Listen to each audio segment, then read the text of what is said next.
আসসালামু আলাইকুম দর্শক, যে যেখান থেকে দেখছেন আমার ভিডিওটা তাদেরকে জানাই সালাম। আর আমি এখানে দেখানোর চেষ্টা করব যে ভুট্টাগুলা কৃষকরা আহরণ করে তারা যে জমিতে এরকম ছড়ায় রাখে, দেখছেন। এবং এগুলাকে আবার মেশিন দিয়ে ভাঙানোর পরে আপনি শুকা দেয়।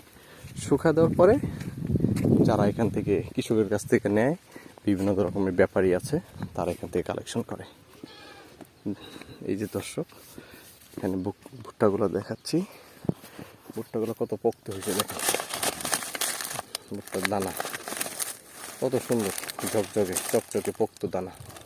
শুকাচ্ছে ভুট্টা, গাছেও শুকাবে, পাশাপাশি হচ্ছে ভাঙানোর পরেও শুকাবে। এই যে একটা ছোট খামার দেখা যাচ্ছে, ছাগল আছে এখানে প্রচুর।